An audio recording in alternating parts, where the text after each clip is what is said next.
on this Ember Spirit, playing it again. He had a really good game last time around. Oh my God. All right, well, we're going to have this some... is why he picks Beastmaster, I think. You know, all the best chat wheels. Definitely. And No Tail is still sticking around up here, so that's going to bring the Oracle. And, well, Shadow Demon into Oracle, a little disappointing. Of course, he's going to be stacking up those poisons, and then Oracle can just purge them off. And, well, he's instantly throwing them onto the boards at the moment anyway, so No Tail's like, oh, sweet, free damage. And he somehow gets 4 and a 3 stack. My God, boys, split up. He's got a 4 and a 4. You got to be careful. This is a good amount of damage there, although actually just level 1. That amplification when you go up to that 5th stack is pretty insane. Yeah, it's disappointing when you miss it, though, because it is, you know, you really want level 3 before the major spans, but he's got 3 mangoes, a clarity. He's going to use all his mana pool. Wow, he's just keeping them coming. Get after it. He's got 2-2, 3-3-2, and 3-2-2. You're kind of seeing why they didn't attempt these tiny plays or anything, right? It's, wow, 4? Jeez. Oh, wait, he used his Q. Yeah, on the PA. He didn't stack them up together. Well, this is time to buy a stick, ladies and gentlemen. Yeah, that's partially why he's probably doing this. He's like, oh my God, they didn't get the side chop yet. I haven't done my whole mana pool. Dying would not be ideal. You really don't want to get first blood for this. Sometimes dying after using the whole mana pool can be okay. Not like that, though. Not like that, indeed. And meanwhile, mid lane, oh, Lord. What is going on? Old but gold. Oh, yeah, give him the tip. G must be out of tips or something, so Vanscore's got to do it for him. Down bottom lane also. A little bit of harassment there on the LTW, able to dodge away, but only for a second. Then they save that crush for afterwards. And off to a hot start on Old But Gold. At least in the hell of a kill for an SF, too. I mean, you could see he had the Mischief actually on cooldown when he died, so he'd already used it once to his benefit in this matchup, and perhaps G just able to use that with the raises. I guess that is the thing now, is that you can dodge the damage, but if you only dodge the first one, it's still going to apply the effect onto them, if I'm not mistaken, with that most recent change. Yeah, you get all the other effects except damage. So slows, stacks, in the instance of raises, all that sort of stuff. Tiny down bottom, yeah. As a throw at the avalanche, this DD Shadow Shaman. This guy hits hard when he has 0 armor. Oh my God. Is Jarek's just dead? Oh, tossed away to the creeps. Well played. That would have been maybe a kill. Jeez, good thing the creeps don't aggro onto you as that Shadow Shaman. Would have hurt even more. Velar, he kind of knows his way around the support tiny, so I'm sure he can go toe-to-toe here with Jarex. Yeah. Although, can he go toe-to-toe with LTW? No. False. That is a problem and a half. LTW. And just find the kill. So a little bit of a retribution here for OG in this bottom lane after losing out the other two. Thompson able to count to 4. Now has a boundless strike afterwards. If he wants to use this on G, or just keep growing for... Well, he gets denied because of it. Well, Vanscore is going to kill himself to a tower. Yeah, dangerously explosive in the mid lane there. I'm just looking for some Jingu stacks, and maybe the Monkey starts to dive, or the raise dives can happen as well. And they end up getting the kill there from Velar onto to Jarex. Shackles not doing damage because of that Flame Guard. He can't burn through it as of yet, but the bash comes through as BZZ getting those punches out. One more hit and he dies. So they take down LTW, a kill on each lane for Old But Gold. Yeah, and meanwhile, you got Thompson playing in between the towers here onto G. Boundless strike and creeps now hitting. And G out of everything. You just got to do the long walk home. So despite starting off so great in this matchup, he's now down 6 CS. And Thompson's got full control here with a haste rune sitting top that SF just can't get to. Dire's middle tower is under attack. Toss in the bottom lane. They throw him way up onto Velar, and yeah, that's a quick kill. Jarek's like, I know how to play Tiny too. What you think about that one? Yeah, that is one thing we haven't seen too much, right? The aggressive tosses. Much more of the medic Tiny from Velar, but this time in the laning stage, getting these stuns, or in this case, the roots right on top of his opponents. Yeah. So you had said that you really love this. Oh wait, but now the toss back comes, and the turnaround though. LTW trying to get that kill. They do have the shackles afterwards if they want to use it from Velhor. But with the Flame Guard out, they need to back out now. Can't afford to take that fight. But you had said that you really like this PA pick. You're actually calling for it in the draft. What is it about the PA that kind of pulls this draft together for Old But Gold? Oh, it's the minus armor, baby. You know, as you can see, she's actually diving onto No Tail at the moment. Maybe testing her luck here. Getting lots of evasions though, but Vanscore's coming through, and they have the purge. They're actually going to throw it onto No Tail. He didn't have the blink strike up, and my Geez, they were playing it risky there, not going for the root. Like, didn't go for the purge on the PA, and then you move over to the SD. Right. It could have been that they weren't sure about the disruptions. Maybe they weren't exactly positive about his skill points and everything like that. So it works out in the end. Yeah. A little bit scary, but yeah, I mean, it's a minus armor draft. It's a PA. It's kind of the big thing that fit. Plus, she's running into a lot of evasion gaming that's going to be happening here. She's going to have high armor because she's an agi hero versus all the physical damage that comes out too. So things just look like a pretty well set up PA game. And of course, despite her nerfs and changes, she's still top of the tier of our carries at the moment. And plus, she can always just give herself a great time in lane thanks to Dagger. Think about all this pressure they had on the lane earlier on, and this tower barely took any damage. Yeah, it's true. Keeping them off of it can pull aggro also from time to time. That might change as you get towards more items on Seb. Potentially getting into a Vlad's or something. But bottom lane, find LTW yet again. Gets the crush punch, going for a bit more. Does have another Ether Shock in about a second, but not going to happen.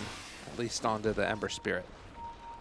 So back and forth we go. And G just takes himself to the jungle, right? Thompson once more. He's going to start controlling his wave, just kind of statically holding it there. And that means G's forced up in here. They don't really have any great vision as to where he is, but I mean, obviously, if he's not in the lane, they know that he's most likely up here, but theoretically could also be down in the bottom half. But really only one place SF wants to be right now. No one really invading currently from the Radiant team, so this will be mostly free for him.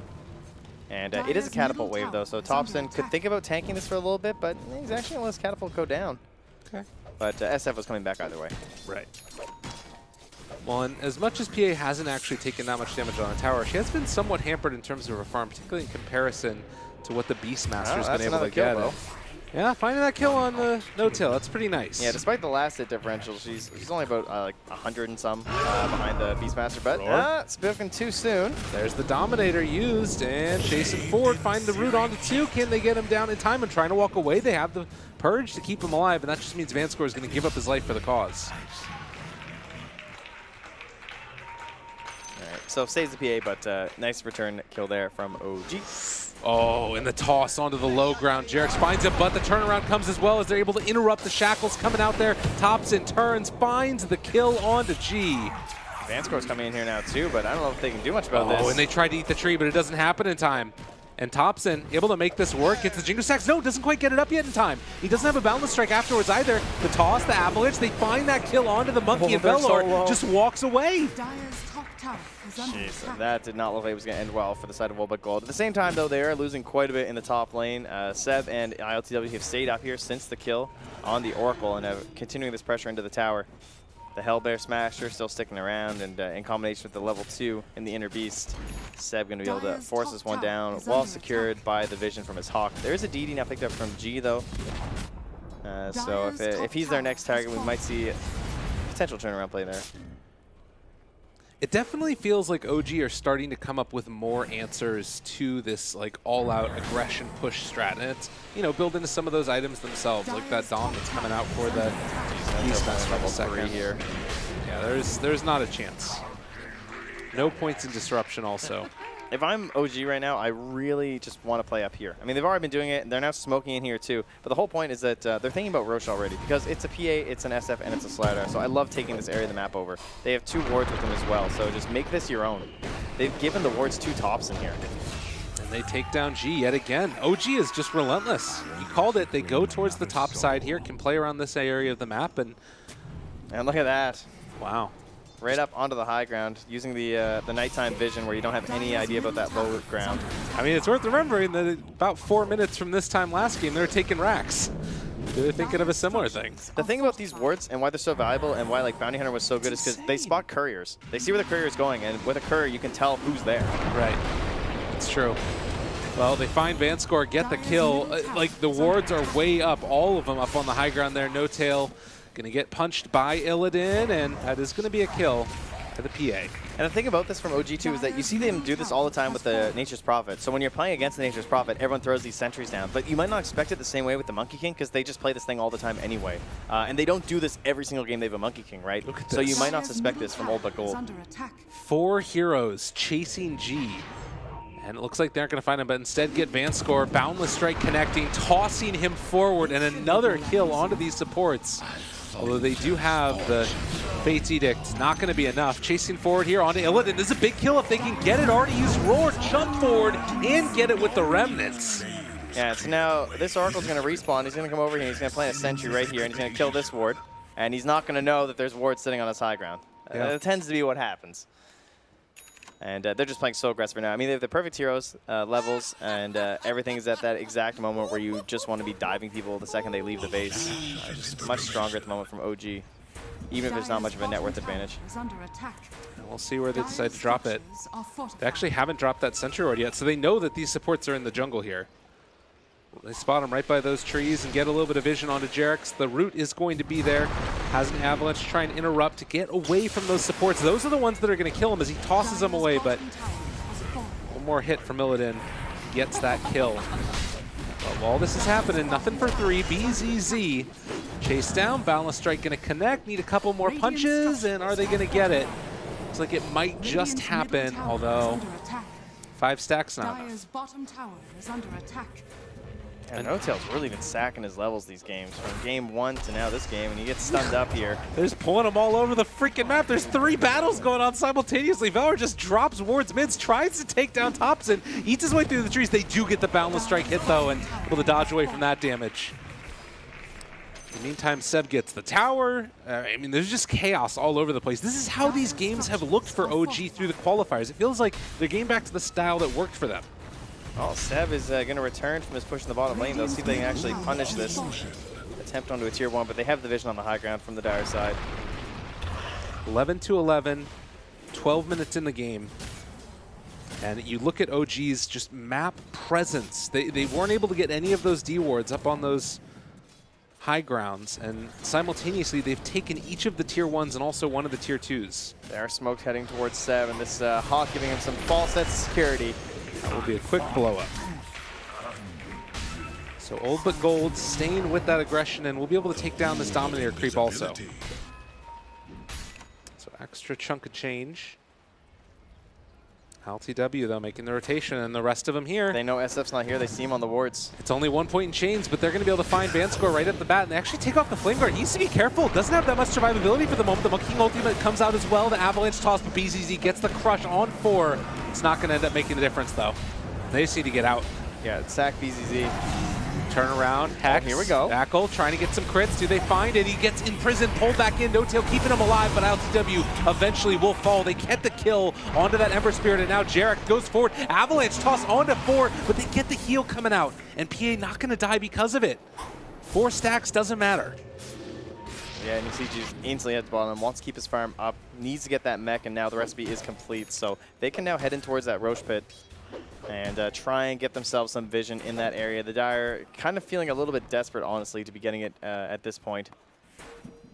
And it looks like Illidan finally made his decision here, and he's going for the Vlads. Okay. It is sort of this like crazy pace of this frenetic game where you've got like so much action all around the map happening simultaneously, and the core is kind of equal in terms of farm. The big difference that I'm seeing though is that the Shadow Shaman has gotten a lot for himself. Feels like Velor might be potentially a difference maker. I'm not sure how you feel about it. Yeah, Aether Lens is a huge item on this hero, especially against an Ember Spirit or even a Monkey, right? Just a couple of elusive guys that are always trying to keep an arm's length away from you, but once you get to the cast range talent, of course, that's much further away, but the Aether Lens is able to allow you to get some hexes that you normally wouldn't be able to, and then your team can follow up after that. Right now, it's OG who just constantly playing on this side of the map. They don't really care that Old But Gold are down bottom. Not an issue for them. They want to just continue pressuring and pushing Old But Gold as far away from the Roche Pit as possible. It's a smoke this time, though. And Vanscore's so far ahead of his team, though. His smoke pops, and he's like, oh, yeah, I can't do anything. It's just like, what? He ends up getting a D-Ward because of it, though. Yeah, No-Tail scouting out also. So they just get the tier 2 tower for free, and OG can walk back over this direction. All together, the Stomp interrupting the chase that was coming from BZZ. They do get the Helm Creep, though. But it's really OG that can sort of pick and prod these fights with the Ember, and you're seeing it right here, right at the start, but they drop down the wards trying to get into the fight. Septi gets so much damage with that minus armor, but Thompson finds the huge Boundless Strike onto 3 of them as well, and they have to back out of here. You need to be careful also because of the stacks of the poison that's coming out as well. Thompson turns around, finding the catch, maybe even going to get this kill, but they get the hail, saving him at the last second on that Slardar. So Old But Gold able to save the day for the moment with the buyback coming from that Oracle. They're going to take off the Flame Guard. Think about chasing for more. The Boundless Strike comes out. They get that kill on the Oracle. That's a dieback. Mischief bashed. Not happening. Can't get him out of there. And Velhor standing tall with this Aether Lens. Or not having it yet, but it doesn't matter. But the jump away crush not going to be there. LTW trying to run. Does he get out of there? A bash? He doesn't have the stacks of it. Man, what a buyback there from Vanscore. Great targeting from the side of OG, right? They find him on the high ground. They take him down with the help of Jarex and Thompson, but then he buys back. He comes back in the fight. He false promises the Slardar, and, well, they're actually going to find... Is that LTW? Yes, it is. I don't know. Well, all right. Cool. Not the place to be. Is it? But anyway, Vanscore buys back. He comes back and he false promises the Slardar, and he just starts salving his PA while she's hiding in the trees, and that's what allows him to re-engage. And all of that effort spent keeping away from the pit, at the very least, the rune will be bottom, so it won't be a DD blessing here for the side of Old But Gold. But they do have Greaves. They've got the amplified damage. They see it. They have the Monkey King, but no ulti. This is scary. This is such a scary moment. Is it though? I mean, I don't really think OG can fight this. I mean, obviously, Old But Gold are giving them the respect, but without the Monkey King ulti, this feels pretty difficult. Of course, they don't know that there's no TP from the Ember, etc. Radiant's middle tower is under attack. Jarex needs to be careful here. Oh, the toss back onto the Ancients, but the Vision trying to get out of there. They're already separated from the rest of the team. They need to get into the area, but they can't quite get him. There's the jump away, though, able to keep him alive. LTW trying to interrupt this Shackles, but it's not going to happen. So they take down Jarex. They got their man eventually. Illidan chasing, trying to get him. He's got no crits, though, that are coming out. And with Vanscore back alive, that's going to bring PA back up to full HP, and they can think about going for the re-engage here if they wanted to. LTW low on mana, and now Old But Gold retreat to the pit. I'm not exactly sure how she lived there. That was nuts. That looked like she was going to be dead. I guess just not quite enough damage in the area at the time. And even False Promise was on cooldown for about 5 more seconds to get thrown up there, too. And they will take down the Hawk. Good use of the sentry there. Now the Monkey King ready to jump up. He needs to be so careful here. He's got his Wukong's command, but it's going to be too late. Jump in, trying to find it. Crushes out, and, well, LTW, Seb, in some trouble. Has low armor, saved for the moment, but the Monkey King in the backline is not really doing that much at all. They get out the Requiem of Souls, going to be able to find themselves more. LTW needs to get the hell out of there, but they've got this Monkey King potentially controlled as they're trying to take him down. The crits isn't going to be enough. Thompson bold, going to turn into a tree, trying to run away. Mischief, it's not enough. They take down the Monkey King, and ILTW, nowhere left to go, had to just run away from the rest of his team. Old But Gold ready to keep the pressure on. Man, OG definitely hit their stride there around that 12, 13-minute mark with all those wards, all that vision on the Dire side. They're getting kills left, right, and center, but they've regrouped on the side of Old But Gold. They've identified their objectives, what's really important for them. They had to give up a little bit, like losing that tier 2 in the mid lane, etc., but they fought back very hard inside their jungle, winning some engagements, pushing back OG, and now finally getting their goal of the Roche. Putting it on the Shadow Fiend, too, kind of interesting. I mean, he's the Greaves buyer, too, so I think really going to get him again. You can't afford to lose your life here. He has been so heavily hampered. He's below the Slardar. The Shadow Shaman is almost ahead of him in terms of net worth. It looks like a game where the Slardar has a blink or something, but I think he's just getting caught off guard by the range of the Shadow Shaman with the Aether Lens. All of this farm on the Shadow Shaman from those early kills, getting some towers down, is making the difference. And Velhor has been so often just the playmaker for this Old But Gold team, whether it's on the Tiny or now the Shadow Shaman. And there's still 3.5 minutes left on this Aegis. There are definite possibilities of high ground, at least chipping away to tier 3. It is indeed, and that really makes you want to go for this. They're ready to walk up towards this high ground. Guardian Greaves are there. Their PA sitting on 3,000 gold. She's actually much lower damage than you might think. Well, I mean, he lived. That's what true. I'm saying. That's true. That's fair enough. Gotta take what you can get at this point. Like, she's really a 4K net worth hero right now, right? Yeah. Man, Thompson's gonna grab the courier. That does reveal to them that the Monkey King is not here, though. But they have done a really good job of taking down these wards. I think they're pushing too early right now. I mean, it's still working. Yeah. I mean, it's danger zone, though. You got to be careful. Take a little bit of time. They've got a lot of duration on this Aegis, and Thompson did a good job of denying them a secondary creep wave. They're still chasing. They're going to catch Velor. They're going to throw the root back with the Dispel. Needs to get out of there. LTW jumping, chasing. Hex. The great escape. Monkey King is sandwiching. They got to be careful. They just used the false promise. Don't. This is not good at all. OG walking forward in this one, and Velor just going to shackle the monkey, but he just lost those 2 supports. At least they get the cores out. The save your buddy syndrome is strong. Yeah. But yeah, that was one of those plays where it's like, yeah, there was 3.5 minutes left on Roche, but we decided to push before finishing the items that were easily achievable in that time period. Now PA has to walk all the way back home to buy her Deso. She sells her Stout for it. And that's just comes down to maybe just losing it a little bit. They rushed it when they really didn't have to. Think about the difference with this PA with and without Deso. I mean, it's absolutely massive. Like, currently she has all of her net worth in her hero. Before she had half. Well, and you talk about also just that 1 kill on the Shadow Demon, you know? That would have happened, like you were saying, if he does manage to get that Deso. So, huge difference. Everybody's back alive now from All But Gold. They won't have the false promise for a little while longer. Should have it soon. Thank God G's changing his item build. I did not want to see Manta. I mean, the Manta might have been a, like, we win a fight and I have Aegis build, but I really like the BKB. I think it's going to be a little bit better. End the game.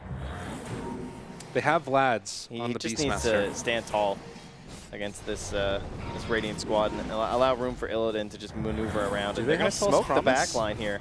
Jump forward, no tail gone. Go. That's how that's supposed to look. That's without Corrosive Haze on exactly. Well, LTW low on mana. Needs to be very wary. Blink, Dagger, Slardar is a big initiation tool. Jerax jumps in, gonna get hexed. Oh, great. Gonna get crush shackled. from He's BZZ. gone. And ILTW on the other side. Do they find a bash? Yes, indeed, he do. He got their man here in a second. Crush not gonna be online though. Oh, so when they go for that play with Jerax and he tries to combo down the PA, BZ blinks forward and catches 2 with the stun. No follow-up from the Ember and the Beastmaster, or else they could have actually moved on that play from Jerax. Instead, Jerax just throws away his life all because of BZZ. Now you've got the tier 3 tower assaulted. All of Old But Gold taking it down, and the jump forward coming from Illidan. He's found his man, gets that kill onto the Shadow Demon. Can they get any more here? Thompson trying to make a little bit of space. They get the disarm. The save comes onto BZZ, keeping him alive for the moment. We'll have a blink forward if he wants to do it afterwards with a crush and maybe a Corrosive Haze, but the Roar's there to interrupt the shackles, and now they take down 2 as Vanscore has also died. Both the supports out of it, but the jump forward. Illidan finding his man. LTW jumps, but it's not going to be enough. Jerax trying to pull this creep wave back, but in his sights is this PA who chases forward. Gets another crit, and then leaves it alone. Wants to go back and help out the rest of their cores because LTW bought back. If he steps forward, he might just die in a second. But it does mean that they left Jerax alive. Jump forward, finding LTW, interrupt. This is a little bit danger town right now. Illidan, you need to be careful. Gets the blink away, though, and it looks like they aren't going to be able to chase as of yet. The jump crush, good sleight of fist, though, and LTW, the Jerax jumping, tries to find the kill, but the turnaround comes. He's getting the heals out as well. They take down Jerax yet again, and No Tail, the next one in their sights. They get the ulti out onto him, but before he pops, he gets his kill. He's still alive. And Illidan lives through it with the hit from the Stifling Dagger. Oh, balance strike. Oh, he wants to get it. It's not quite enough. The turn, he's going to be able to walk away from him. He gets the life seal. Illidan makes it happen yet again. Oh, you can't stop this man. The storm is raging. And he finds himself a triple. Right, OG. There's tier 2s. Stop. Please stop. Let him go. Oh man, 60 seconds, no Ember, 30 without the Monkey King. And they know it. They saw him buy back earlier. They're going for these tier 4 towers. The presence affects buildings. And they're moving into position to take down these tier 4s. OG need a miraculous hold here. Can they do it? How much will OBG hesitate is the question. Crush off the mark. Maybe an opportunity here. They need some type of a toss-back play. All this life steal coming from Illidan. No Tail still caught there in the smoke. They're trying to build up these stacks as well. Them back. This is working out at the moment. Although this is the trump card in the end for Velhord. They drop down the Wukong's command though. Disarm out as well for the moment, but they got the toss back onto G. They're not bringing him down quickly enough though, and there's going to be the Boundless Strike. The Roar's out as well. Can they bring him down in time? They have the false promise to keep him alive, and in the meantime, the Ancient is still falling, keeping that Shadow Fiend alive so that they get the minus armor onto the buildings. They use the glyph in the end. Olbacone's starting to fall down low. OG need just a little bit more to try and take it down, but they can't deal with the wards in time. They're trying to kill him off, but eventually the throne will be claimed. Valor, the man, stands up and screams. Woo! Oh, he deserved it today, that's for sure. This guy has been an absolute legend for this team. I mean, probably the name that's least recognized on the squad, right? Like, compared to all these other players, we've seen him for years. We know them all. And this guy's just like, yeah, I think I can carry these guys. Yeah, no problem. Woo! A hell of a game. The man in red, playing the Shadow Shaman, playing the Tiny. What a performance. God. I know, that was a pretty, whew.